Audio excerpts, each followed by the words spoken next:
Are attending the rape trial of Nigerian pastor Timothy Omotoso at the Port Elizabeth High Court. Among them are Eastern Cape Premier Phumulo Masualle, Communications Minister Nomvulo Mokonyane, Deputy Minister for Water and Sanitation Pamela Tshwete, and the Minister in the Presidency for Women Bathabile Dlamini. Well, for more on the story, we cross to our reporter Jayed-Leigh Paulse.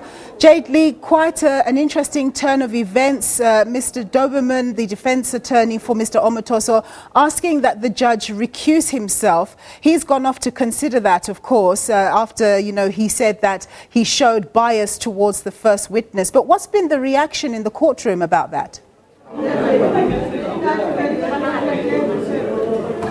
Good afternoon, Nomvulo. I think a lot of people were very shocked when Daubermann pulled that ace up his sleeve, asking Judge Nomvulo Mokonyane to recuse himself and basically saying that the judge has been very biased towards the co-accused Zukiswa Sito Lusando Solani, as well as the first accused Timothy Omotoso, and saying that the way in which he handled the Zondi testimony when she was being cross-examined, it just showed that he was biased towards them. Also, with regards to his remarks and utterances, saying that Zondi should go write her examinations, she should not worry about what's happening in court and leave it up to him, leave it up to the court to make that decision. So all of that came out, before we adjourned. I know that we're going to be resuming at 1:15 when the judge will give, his verdict, whether he will recuse himself or not. But Nomvulo, just to make mention of the fact that earlier this morning, trial started a bit later on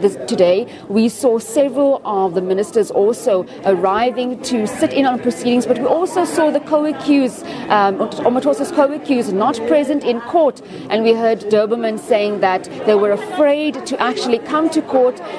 They were afraid for their lives. You would know that they were also, saying that they were manhandled outside of court last week Friday when some of the protesters in support of Zondi threw water bottles at them, and that is the reason why the trial started a little later today, because those co-accused were afraid to come to trial. But we also saw Daubermann also coming out and saying that he was also manhandled. People were hurling insults at him like he was a rapist.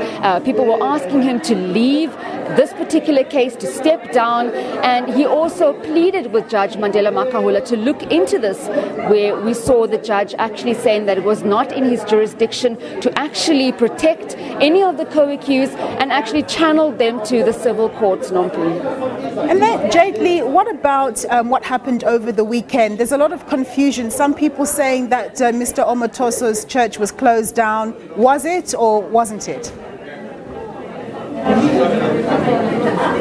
I think that is one of the things on everyone's lips. A lot of people, a lot of media also came out saying that the church was closed down. I can confirm that the church was provisionally closed after the congregants left the church building yesterday, but so far as it stands, the church is not permanently closed down. We spoke to the spokesperson of Nelson Mandela Municipality, Tubanzi Mniki, who has confirmed this. He also told us that the church falls in the ambit of Zone 1 in the CBD, and this means that any property in Zone 1 can run, whether it is at a church, whether it is a school or a private business, so it has not closed down. All right, Jayed-Leigh, we'll wait for you to rebroadcast a bit later with the judge's verdict on whether he's going to stay or go. That was Jayed-Leigh Paulse reporting there from Port Elizabeth. We're going to have a short break.